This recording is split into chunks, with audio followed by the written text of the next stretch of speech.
This is a kind of infection, my friends. Discharge from the umbilicus. Discharge from the umbilicus, diagnosed as sinus, a sinus tract extending deep to the peritoneal cavity. আমরা বইয়ে পড়েছি discharge from the umbilicus, abrotanum, calcarea ফস এসব ওষুধে আছে। কিন্তু definitely তখনকার দিনে এর কারণগুলো অত জানা যেত না। এখন কারণ জানা যাচ্ছে, granuloma in umbilicus with sinus tract extending deep to peritoneal cavity, মানে ট্র্যাক্টটা অনেক ভিতরে ঢুকে পেরিটোনিয়াল ক্যাভিটির সাথে কানেকশন হয়ে গেছে।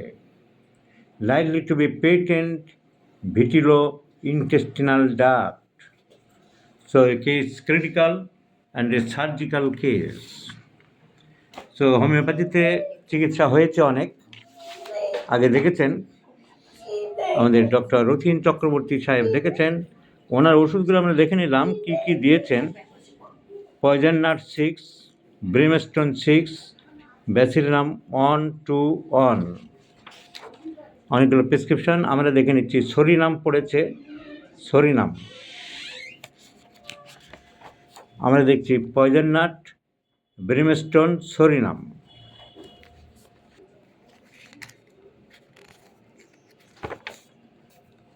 Poison nut, brimstone, bacillinum, aspidosperma mother.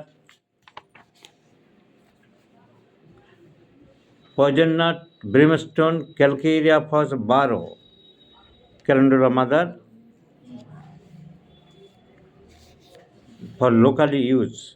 ওই ওষুধটাকে ডাইরেক্ট, বাচ্চা কান্নাকাটি করছে, ওটাকে ডাইরেক্ট লাগাতেন? ওটা জলের সাথে মিশিয়ে লাগানোর কথা, তো ডাইরেক্ট লাগানোর জন্যই তো বাচ্চাকে কান্নাকাটি করছিল। Poison nut, brimstone, tellurium mother, tellurium mother. Calcarea sulph 0/1, calcarea সাহেব 0/10, ferrum phos 6x। So discharge from the umbilicus কোনোভাবেই কন্ট্রোল হয়নি। বহু প্রেসক্রিপশান ডক্টর রথীন চক্রবর্তী সাহেব দেখেছেন, কিন্তু লাস্টে উনি সারেন্ডার করেছেন, ওদের বলেছেন যে অপারেশনই করতে হবে, আর সম্ভব না।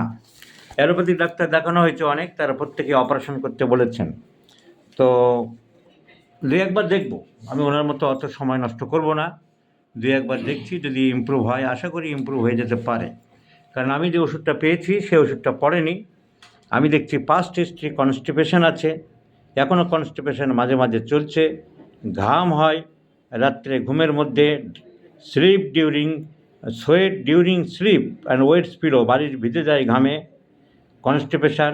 বাচ্চাটা অতটা রাগী নয়, শান্তশিষ্ট আছে, একটু ভীত সন্ত্রস্ত আছে, আর ডিসচার্জ অফেন্সিভ আছে। So my selection is silicea.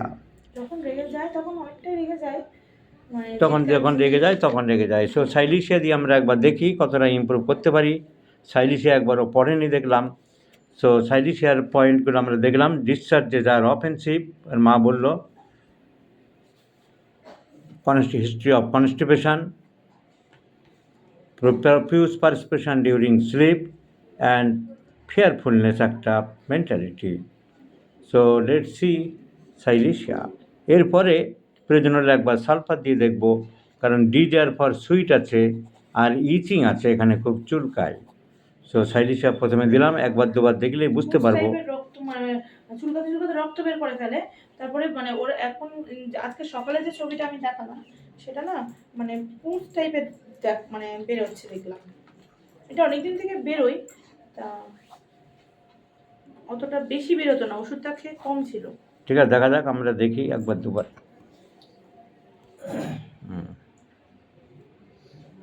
এরকম ডিসচার্জ বেরোয়। সাইলিশিয়া 1, 2, 3, 4 দিনে 3 বার করে চলুক। Let's see the result, my friends. I shall share you this case if improvement, whether improvement begins or not.